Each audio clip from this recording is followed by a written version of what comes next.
Welcome, everyone, to Bloomer Talks, the podcast helping late bloomers find their purpose, peace, and prosperity. I'm your host, Roberto Cartagena, and today we're going to uncover my personal journey, why I decided to start this podcast, and so much more. So let's get right into it. Okay, so why did I start Bloomer Talks? I would say the idea came back in 2018.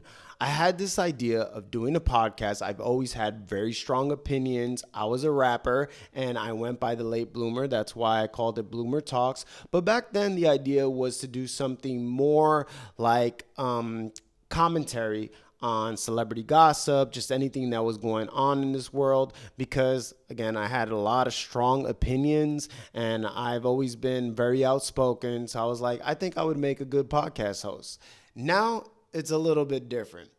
But the reason I called it Bloomer Talks, besides having the name The Late Bloomer as a rapper, was because when I was growing up, I was always the smallest in the class. That led to a lot of bullying. I would ask my mom, I was like, Mom, why is everybody growing faster than me? Why am I the smallest in the class? Am I ever going to grow? And she was like, don't worry, you're just a late bloomer. So that's kind of been a theme of my life now. Not just because, I grew up later than most, but kind of like in life too, right? So it wasn't until recently where I really discovered my purpose, and that's what we're going to kind of dive into. So in 2018, at the time I was living in LA, how I got there was because in 2000, I think 15 or 16, I was a successful salesperson at a major cruise line. I was making good money. I was making six figures before I even turned 30.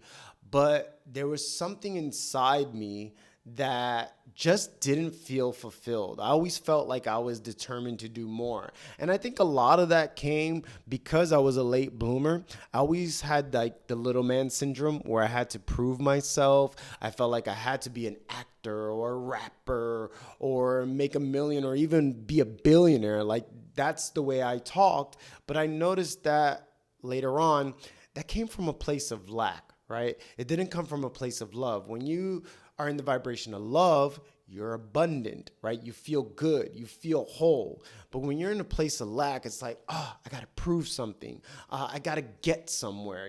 Everything is about achieving. And that's not the place where I'm at right now. And thankfully so. And that's what's going to be a theme, a big theme in this podcast, how you could get to that place of peace and really align with your purpose and not what, your mind or what the world wants you to be, but what your spirit, what you're truly called to do.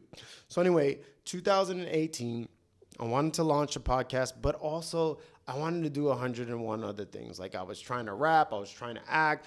And then around that same time, I was running low on money. I told you back in 2016, I was making six figures, but I left my job. I left my job because I wanted to do more. So that year I said, you know what? I'm going to save a bunch of money and then I'm going to leave my job. And it's funny how the universe works. When you decide to do something, like the alchemist says, the universe conspires to help you. Well, when I decided I was going to leave my six-figure job to go pursue an acting career in LA, I also won DraftKings. So I won first place. It was a pot of $250,000, but I tied. So I won over $100,000. I also had some money saved. I had my 401k. I'm like, I'm going to LA. I'm never looking back. But what happens? Something that happens so often in my life, I got distracted. So when I first moved to Miami, and this is all going to like come full circle. When I first moved to Miami, I moved to Miami after not being in college a couple years. I flunked out of college. So I went to college, which I barely made it to college. It was only because my mom talked to the lady who let me into college because I somehow I got through because I was Latino or whatever. And I did good that first summer. But then after that, the first semester, I flunked out. I was working door to door selling wheelchair like coupon books. And I say wheelchair because the charity was like some wheelchair Olympics or something like that. And they'd pay like $30 and they get a book of coupons. So after doing that, I went back to school, but I went back to school not because I really wanted to learn. It was because I had dreams of being a rapper. So I felt like going to college was a great opportunity for me to network. And plus, when you're living at home and you're just doing door to door sales, you're not really having life experiences. So you didn't really have anything to rap about. So at that time, Miami, the rap scene was pretty legit. I went there, but I got distracted. Instead of focusing on, rap, I got my first girlfriend, then I got my second girlfriend. And finally, I graduated, didn't know what I was going to do. I got a job because I heard you could make money selling cruises. I started off from the bottom, made my way to the top. And, I was making good money, but again, I didn't feel fulfilled. So now I moved to LA and I actually did really good, but I didn't realize what acting truly was. I thought acting was just getting in front of a camera performing, but actually when you see these people act and they're crying, they're actually having like a real moment. And sometimes like they get too involved with the acting. I've seen people punch holes in the walls in my acting class. So anyway, I was doing really good. I got an acting and modeling agent, which there's people that have been acting their whole careers that didn't get that. I got that within a year. One problem. I couldn't memorize lines for the life of me. So I realized that I like speaking my truth. So I became known as the fantasy football rapper because I told you I love rap. I love fantasy football. I was the fantasy football rapper.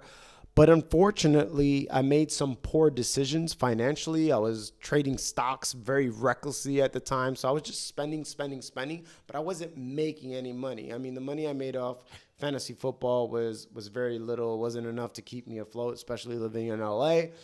So when I had the idea of launching this podcast, I was just all over the place. And I've never been a very good technical person, right? And now it's a lot easier. YouTube, there's so many tools out there, AI, this, that, and the third. And back then it was a little more difficult. I wasn't as seasoned and I was a perfectionist. Everything had to be perfect. I was comparing myself to all these big YouTubers and I was like, well, if I can't make YouTube videos like them, who's going to watch it? It was just demoralizing to me. So, and I think that's what happened a lot of times when I was the fantasy football rapper. I noticed when I just didn't care and I was just putting out content that was really good, it did well, but then I got in my own head and I wasn't putting as much content out because it wasn't as pretty, as some of these other ones. So anyway, so that kind of went on the back burner, my podcast idea, but it was always there, right? I always felt like I was called to be a voice, to be an influence, but I had the shiny object syndrome because I was running low on money. I was like trying different things like e-commerce and digital marketing and crypto, and I was just all over the place. And finally, in the beginning of last year, I just got fed up.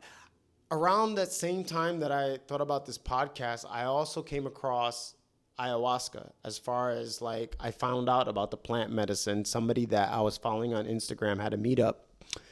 And I went there and he told this beautiful story how ayahuasca transformed his life. But then it got to a certain point where he said that when he took the medicine, he saw his grandma. Now, his grandma had died when he was, I don't know, very young, 11, 12, 13, something like that. And he saw his grandma. And his grandma hugged him. And she said, look, you have to let me go. So when he said that, I thought of my mom. You see, I had lost my mom in 2013. So this was about 5 years.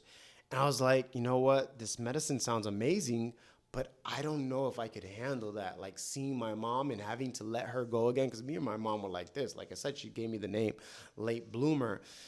So it was just a lot. But there's a saying in ayahuasca. It says, you don't call ayahuasca, ayahuasca calls you. And everybody I met was like telling me how it cured their physical ailment, how it changed their life, how now they're rich, like all these amazing stories from ayahuasca. Finally, last year, I get sick and tired of feeling unfulfilled, feeling like I don't know my purpose or feeling like just stuck, right? I went out to Colombia, Medellin, went to this retreat. It's a week. Because they told me you shouldn't, when you take ayahuasca, don't just do one ceremony, do at least 3. This one was 4. And I tell you, from the very first ceremony, that was arguably my most profound, I realized that I had a blocked heart. See, a lot of people just focus on the intellect, right? The mind. We're so associated with our thoughts, but we forget our core is our heart. That's the true center. And mine was blocked. And I didn't even realize it because I've always been a pretty, loving, empathetic person, but I was blocked. I started believing that, maybe I'll never get married and maybe I'll never have a family. And I realized the importance of family, the importance of love, of leading with the heart. So it was just like this huge weight off my shoulders. And I ended up last year not only going to that retreat, but I ended up going to another retreat. And that's when I had this divine encounter when I realized my true purpose. It was like the Holy Spirit came to me and said, ask God what he wants from you. And he said 2 things. He said he wanted me to marry my ex-girlfriend, which that just blew my mind because we weren't really talking then or anything. She was telling me how she loved being single. Which, by the way, we're engaged now. And then the other thing was he told me he wanted me to be a messenger. And when I heard that, it just made so much sense. Because if you look at everything I had done up to that point, I was a journalism major. I love writing. I was a top sales agent, marketing, rapping, acting. It all has to do with delivering a message. So once I received that confirmation, I was like, yes, this all makes sense. Makes perfect sense. And I always like helping people. But what was the message? See, God tells you the what, but he doesn't always tell you the how. So it wasn't until I went back into the jungle, because that was, I think, in Easter Sunday of 2023. And then I went back to the jungle in July, because up to that point, or once I, got this revelation that I'm a messenger, I don't know why, but I confused the word messenger with influencer. I guess I had my marketing hat on. And, when you're trying to build a brand, they tell you, do all this research, see what content goes viral, see what people are clicking and all this. And that also sent me out a rabbit hole because it was like, I don't know what to do. Like it was too much, right? And it wasn't me. So when I went back to the jungle, I found out that no, God doesn't want me to be an influencer. What is a messenger? A messenger is someone that delivers a message, right? So I wasn't allowing myself to get these divine messages. And I think that's where a lot of you are, right? You don't realize that we're more than just our thoughts or our body. We're a spirit, but we're oftentimes so distracted with life, with Netflix, with social media, with video games, with worrying, with our jobs, that we don't allow ourselves the space, the time, the silence, the prayer, the meditation to connect with our divine self. So when I realized this, that my duty as a messenger was to deliver a message, and the message was my mess, what I had been through. And I realize this now, there is so many people that lack clarity, that don't know their purpose, that are stuck, that are lost. There's so many people, in other words, like me. And what I realize, it all comes down to 3 things. In order to find your purpose, you gotta get mad. Mad as in movement, awareness, and discipline. And that's basically what this podcast, in a nutshell, is going to cover, along with many other things, and how the chaos in this world, how we can interpret this chaos in this world so that we don't let the world reflect who we are, right? And instead, we live a life of intention, and we live a life that's grounded with our own values and our own beliefs, because your beliefs will dictate your reality. So it starts with movement. A lot of times, what I was telling you before, it was like I procrastinated. I was overthinking, perfectionism. We don't have to know the answers. The answers come when we're moving, right? When we're out taking a walk, when we're working out, because we're not in our heads. The answers don't come by thinking of them.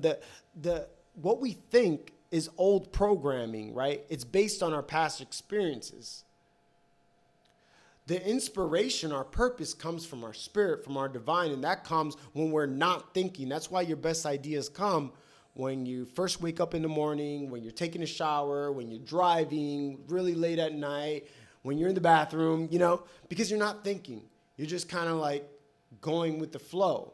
So the first part is movement. The second part is awareness, being aware that there is a God, that we are a spirit, that spirit lives within us, that we're more than just our bodies and our thoughts. Awareness is key. Like I mentioned, meditation, prayer. That will increase our awareness. And lastly is discipline. That was the final part, right?